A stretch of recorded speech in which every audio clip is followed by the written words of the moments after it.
Hi everyone, welcome back to another episode of The Raw Show with Michael McDonald, and I have a very special guest. We have Jemimah Ashleigh joining me today. Jemimah, thanks for being a guest on the show. Oh, thank you for having me. I'm excited to be here. So Jemimah is one of Australia's leading entrepreneurs, having built three successful businesses from scratch.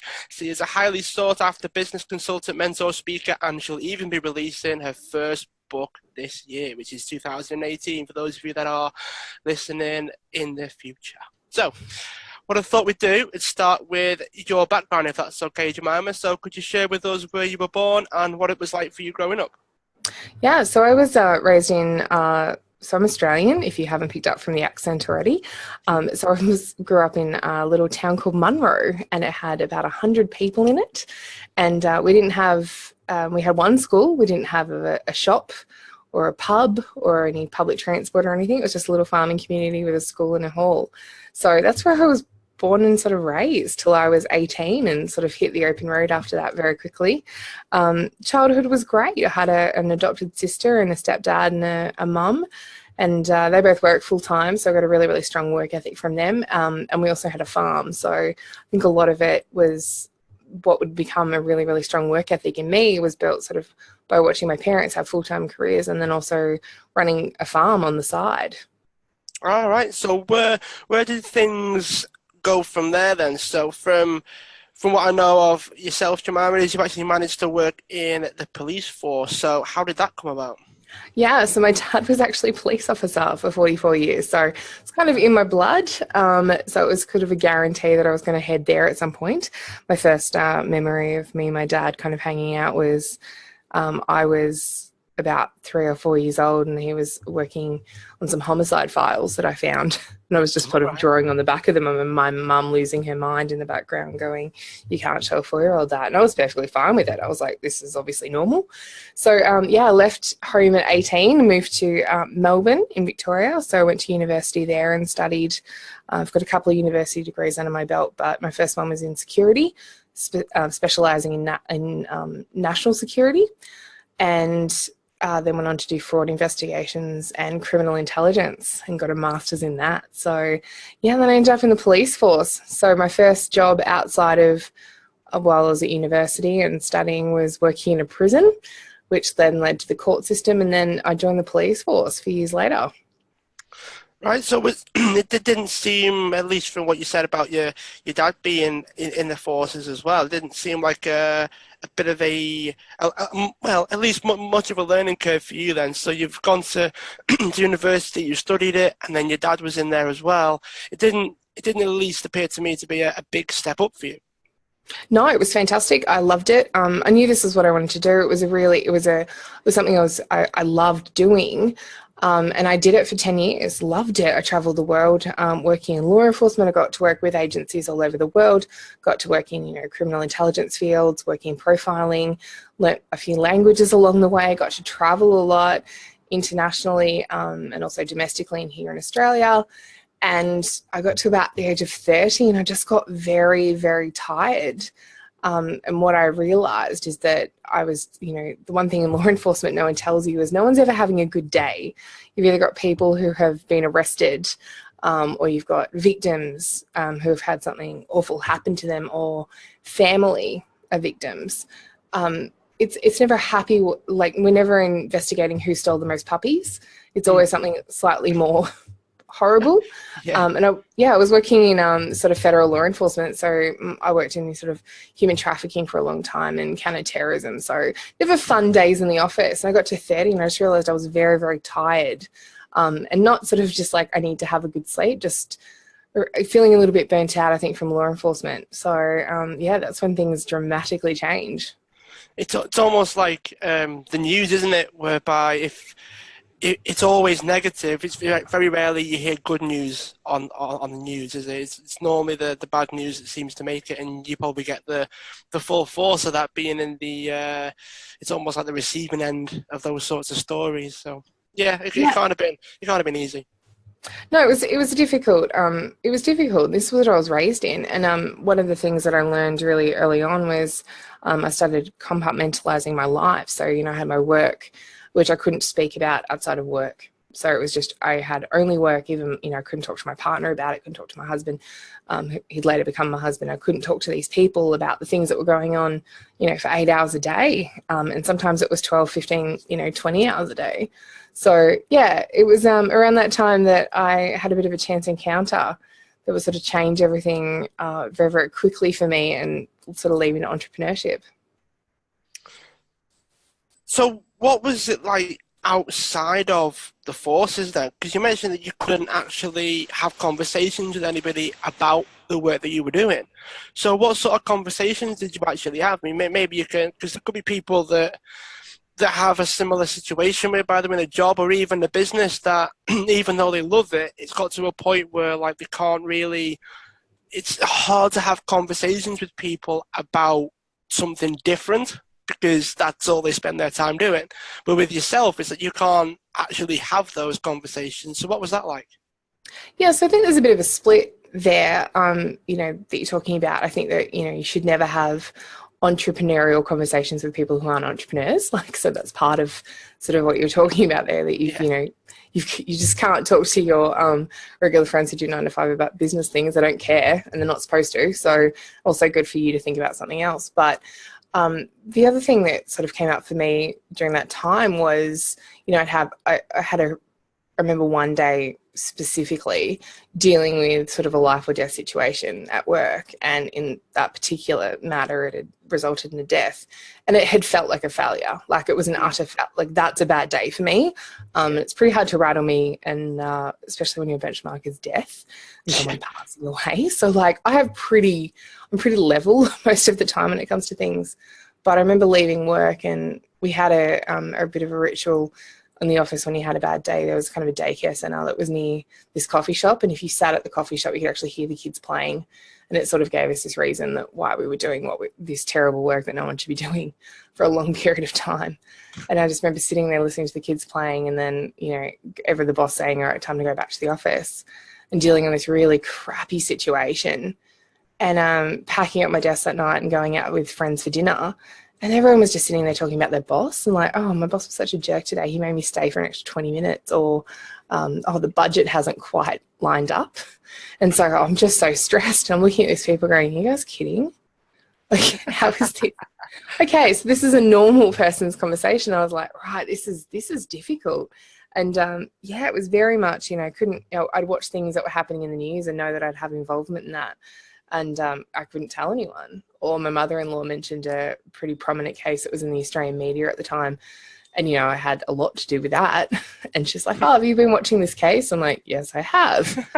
Yeah. From the inside, we can't say anything. Yeah, No. sworn to secrecy. So it's very unique situation to be in sometimes.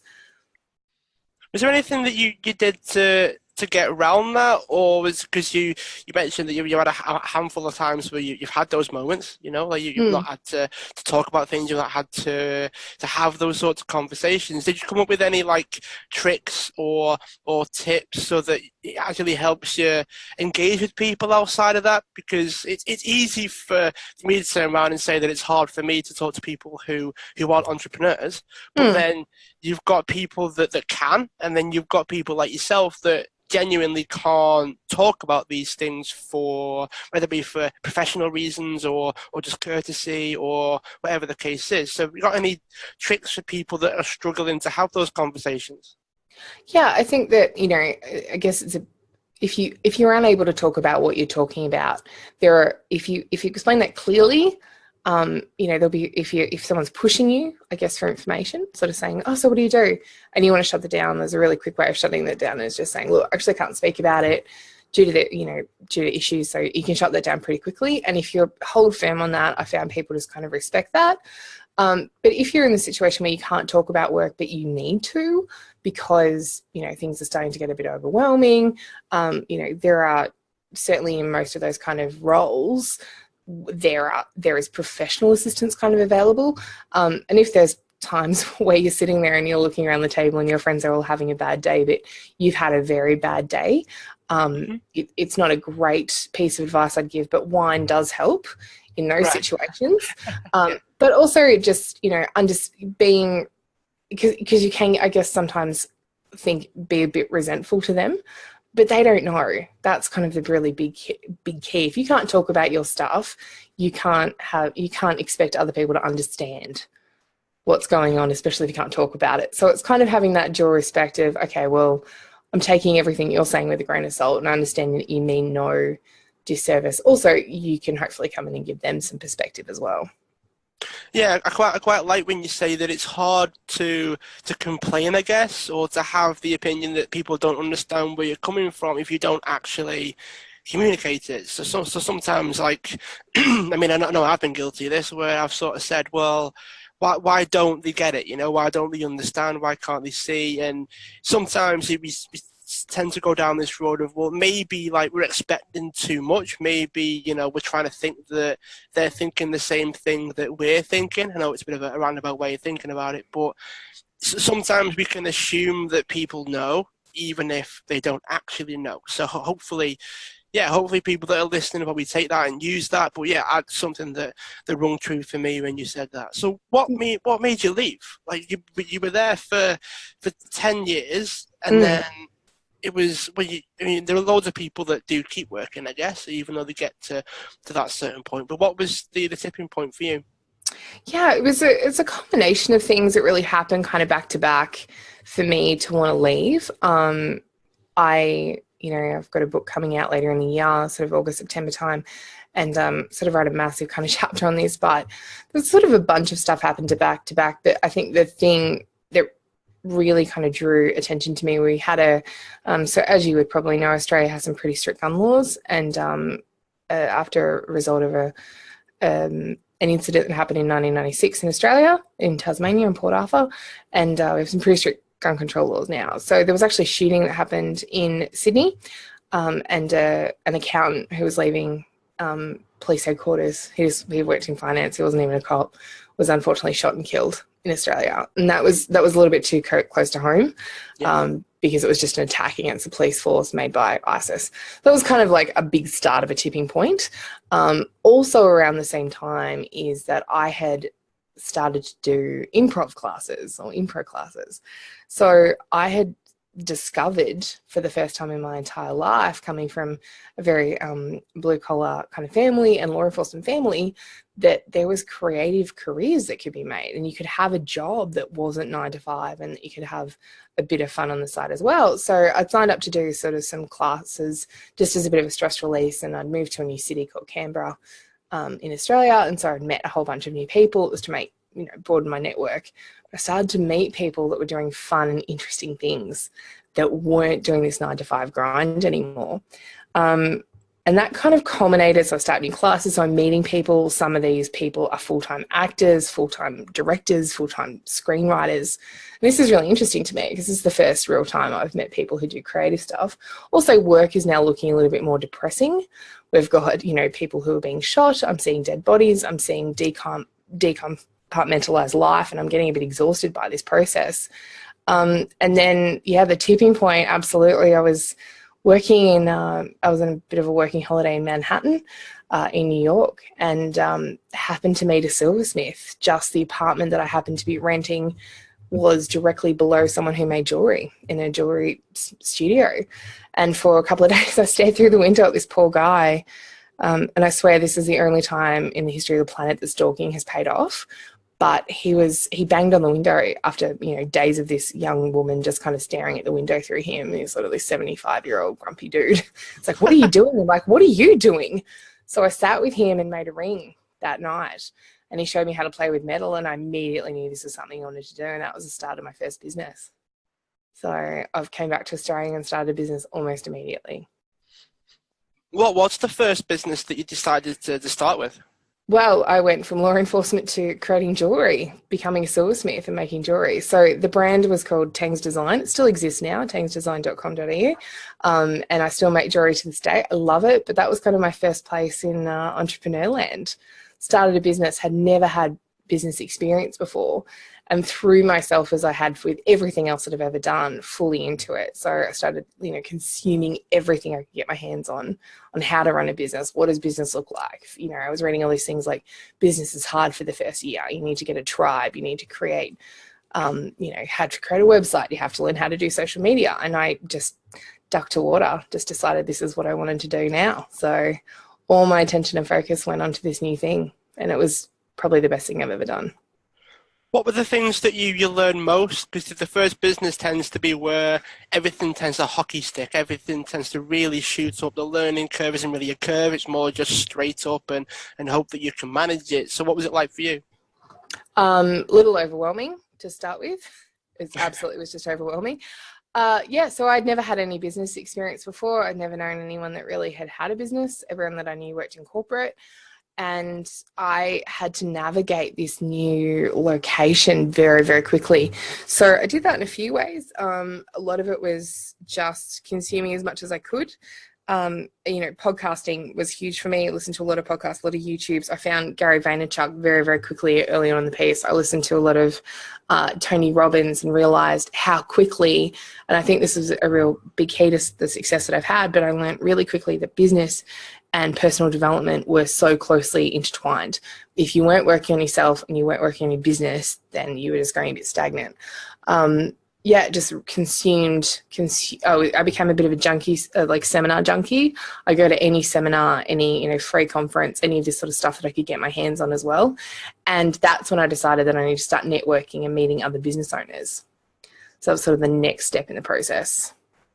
So yeah, you went down this process of trying to learn as much as you could, trying to consume as much as you could so that you could just handle it, I guess. Was it a case of you thinking that you needed to know it, to be able to do it? Was it more of a learning curve for you, like you had to learn something new, so you decided to dive in? What caused that?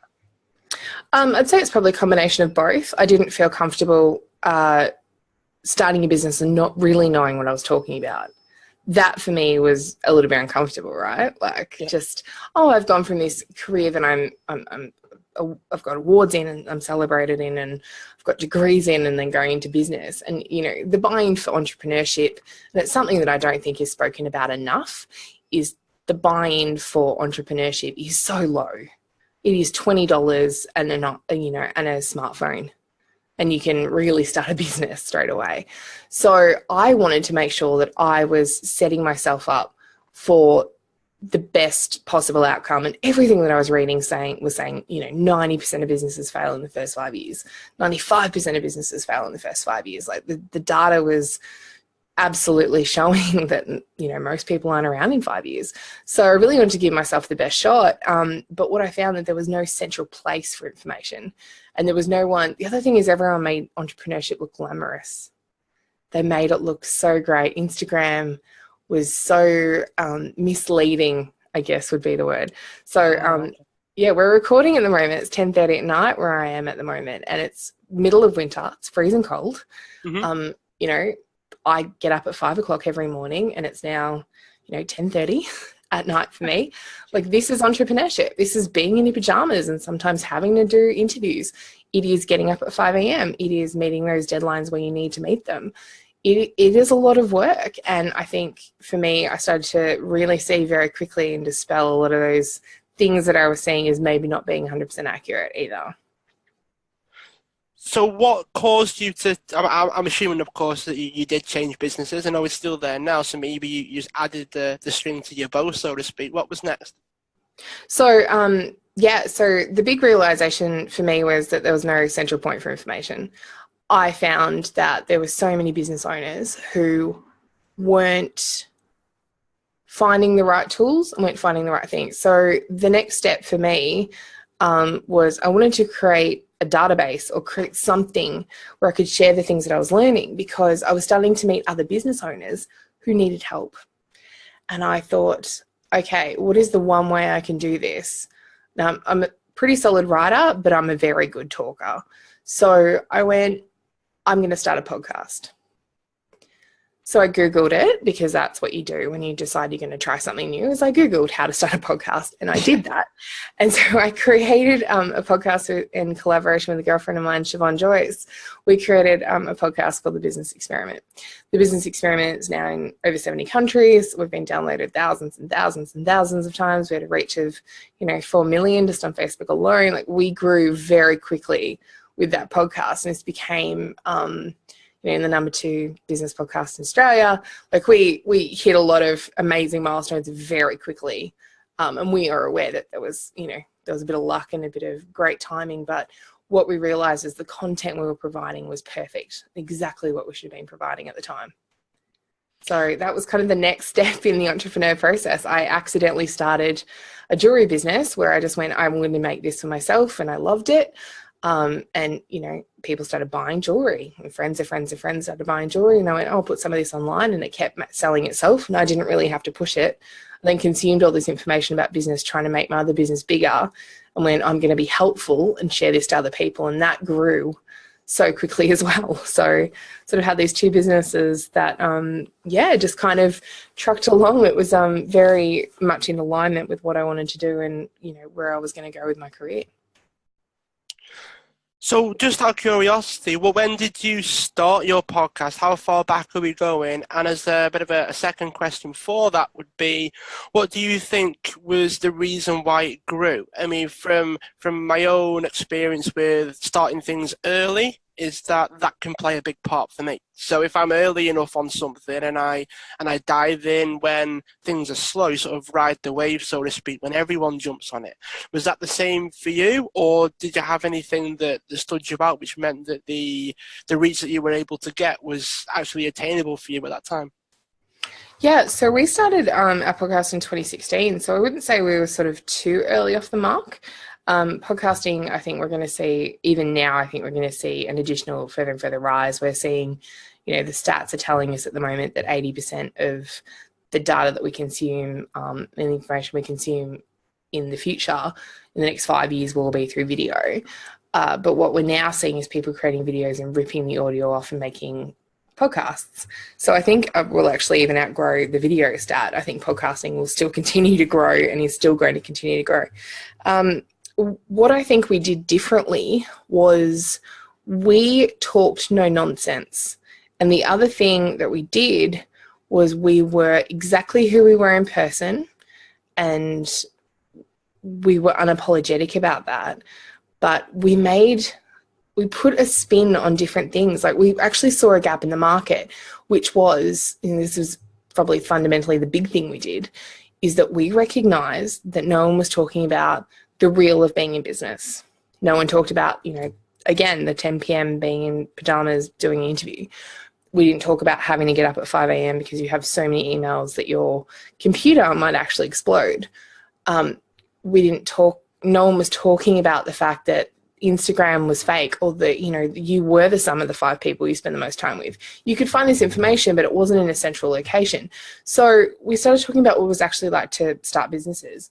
And we documented our journey throughout that. So people had a buy-in because they knew who we were. We outlined what we were going to do, and people were interested in it. We're also funny. That probably didn't help. It didn't hurt the situation. We also had accents of two Australian women. So also funny, and also interesting to listen to. And I think between just a lot of work and a lot of luck, we sort of created this perfect alignment time where we happened to, network at the same time and work our butts off to go and meet people and, invite people to come on the podcast. And, at first we were begging for people to be guests on the podcast, and then it organically happened itself. So we did a perfect combination of thought leadership. We're talking about our own ideas and talking about things we liked or we didn't like about specific things, and also bringing amazing guests on to talk about their point of view. So we had a nice, healthy split, I think. Yeah, definitely. So what sort of spurred this on then? So you created the Business Experiment podcast as a result of people struggling with finding the information that they wanted, the information that they needed, the resources, the tools, the tips, the strategies, all those kinds of things that people were struggling with. Did that catapult you down a particular area? So once you started the podcast, what did that cause? Because up to now, as far as this conversation goes, you've gone from making jewellery to starting a podcast. So take us to where the podcast took you.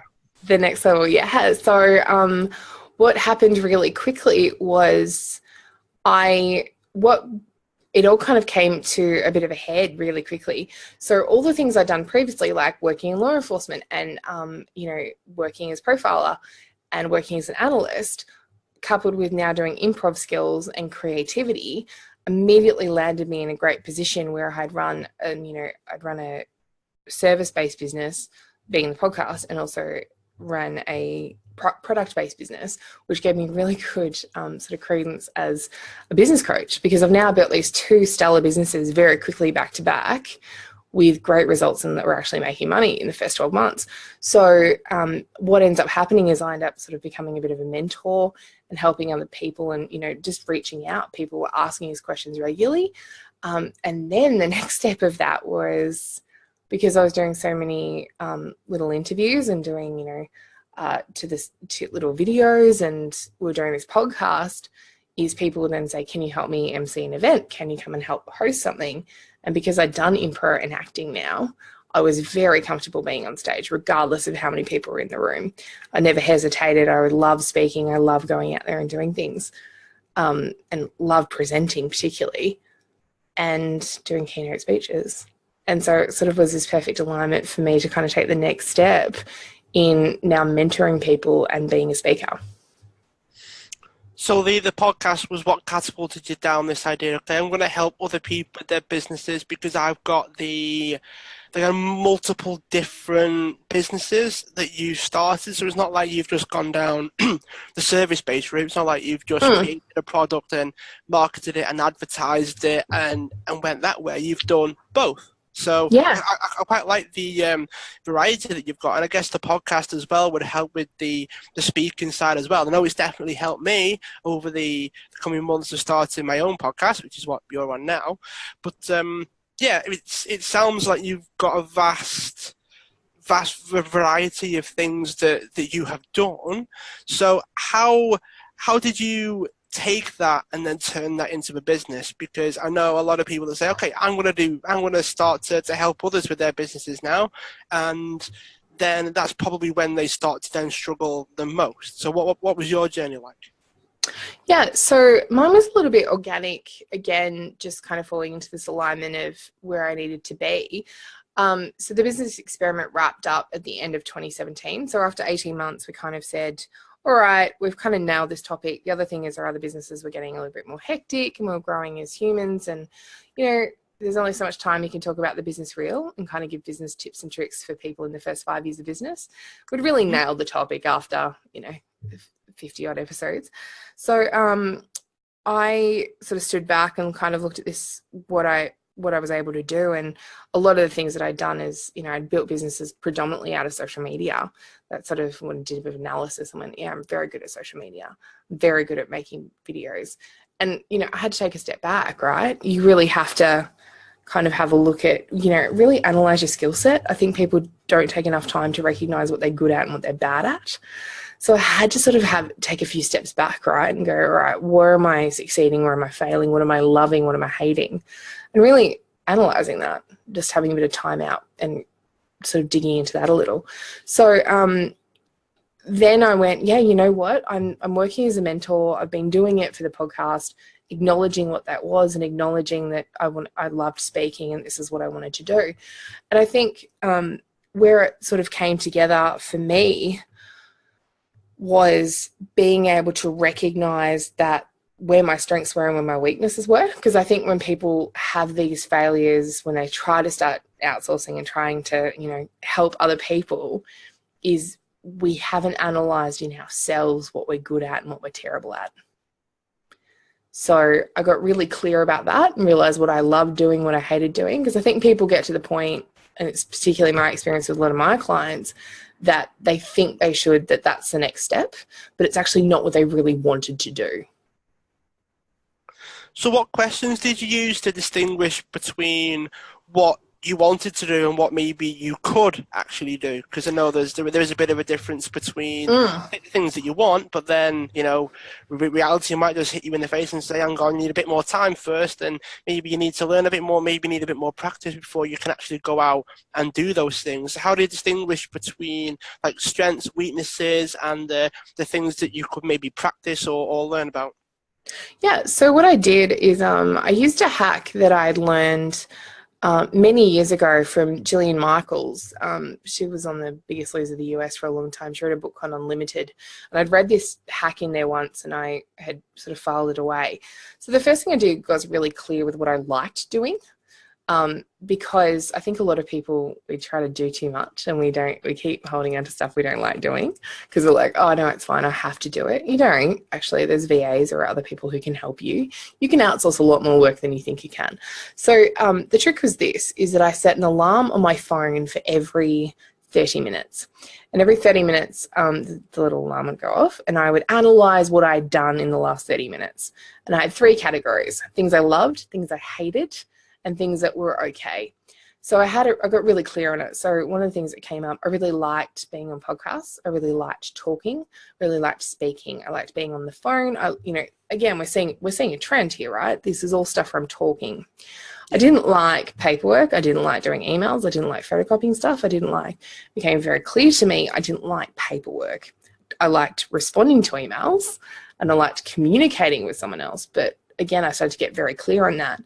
And when I could drill, so this goes on, you do this for long enough, about 2-week period, you will start to see some really clear patterns in what you like, what you hate, and what things you don't really care for. The things that you tend to like doing are things that you tend to be good at. The things that you hate doing are things that you need to have some work on. So what I did is looked at the list of things, particularly that I needed to work on, and realized there were things in there I hated. I hated doing accounting. I had no interest in learning Xero. I had no interest in learning stuff. I was like, I can spend the next 50 hours of my life learning how to do this thing that I don't even want to do, or I can just outsource it. Most people choose to ignore it because it's easier to go, well, I'm just not going to worry about it. I'll just get rid of it.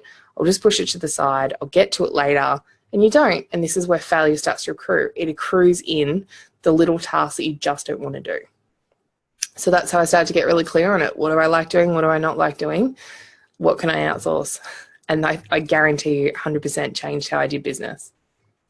What are your thoughts on the idea that maybe you're good at something because you've put the hours in to get good at it versus you're good at it, therefore you're just naturally more energized about it, so the actual output is more than if you were not quite enjoying yourself? So where do you see the pattern there, and what are your thoughts on that?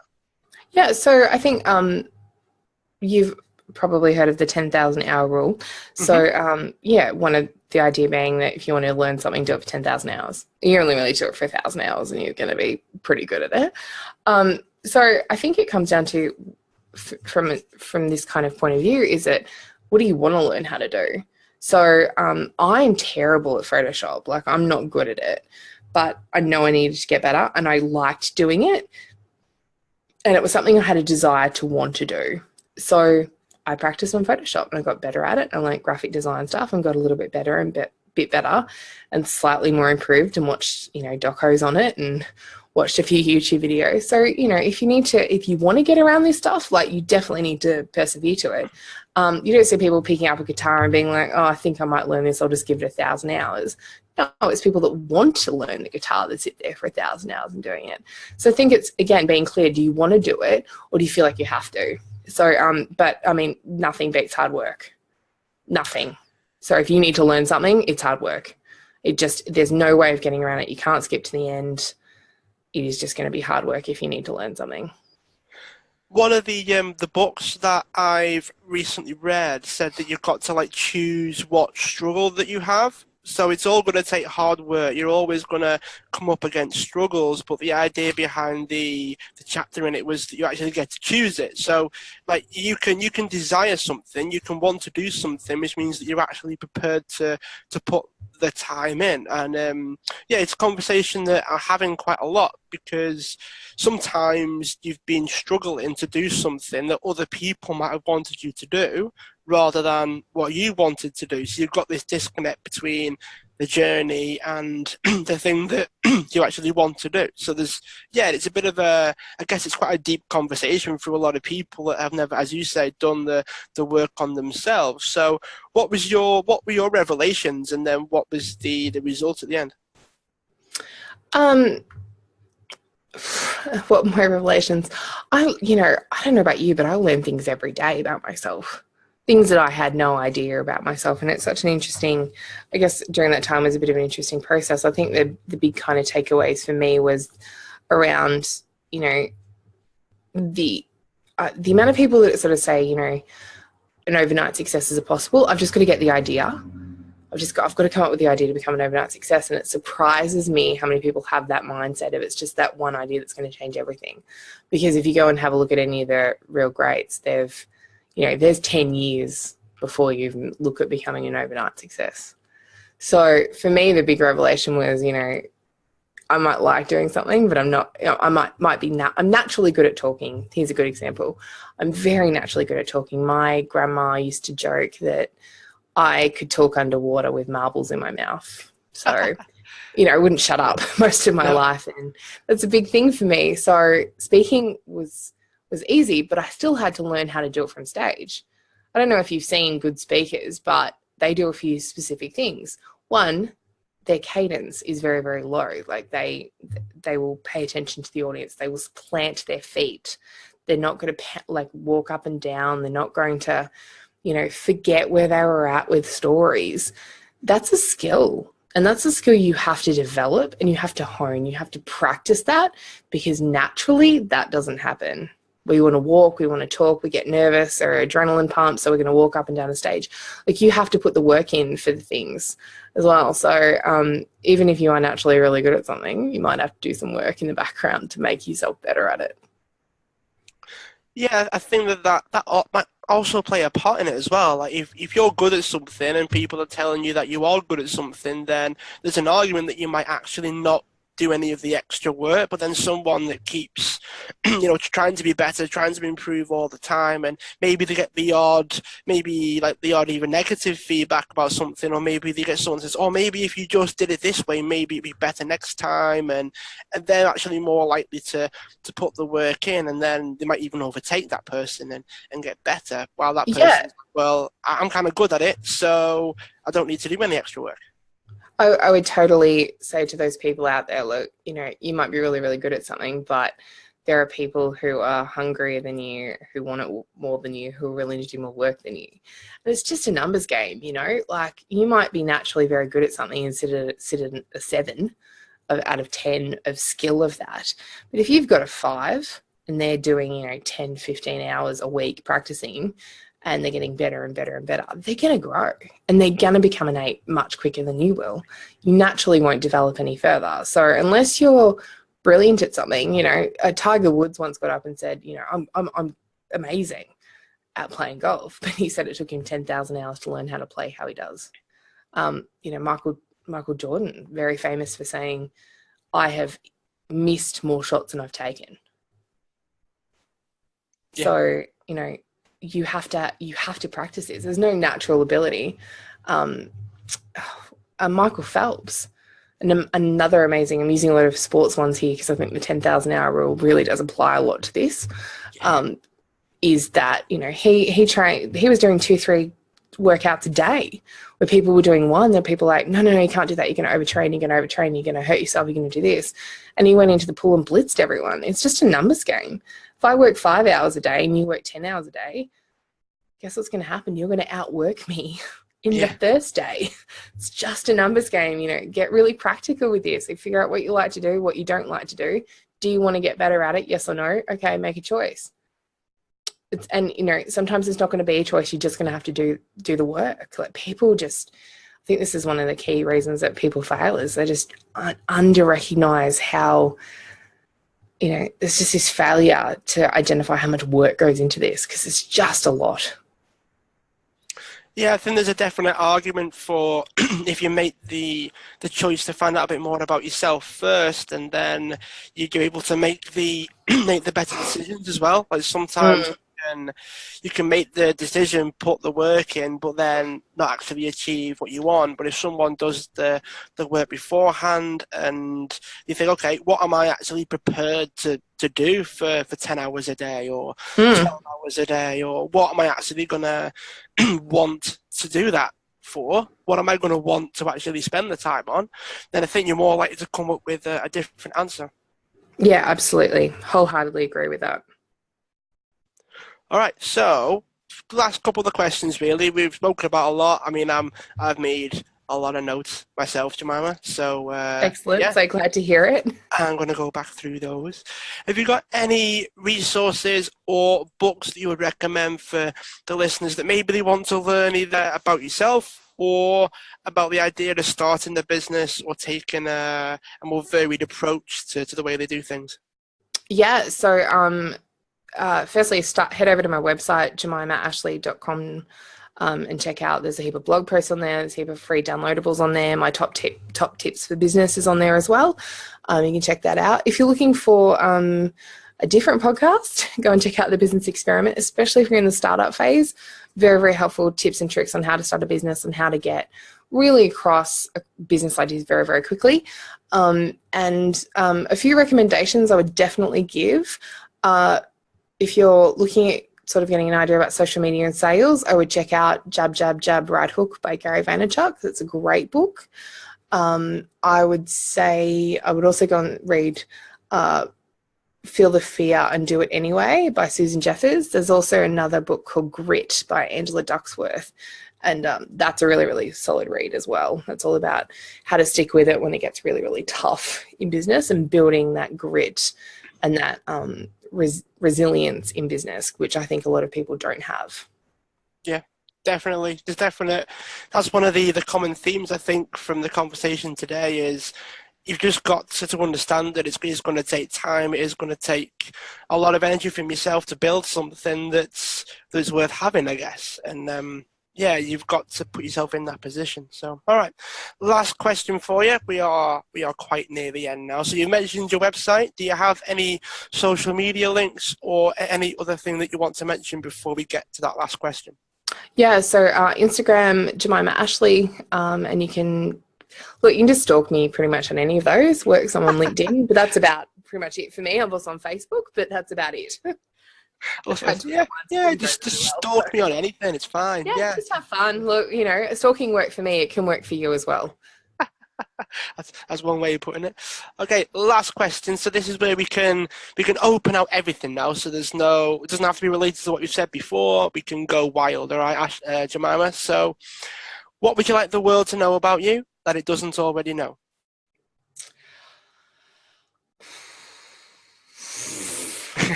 I think I missed my calling as a professional karaoke singer.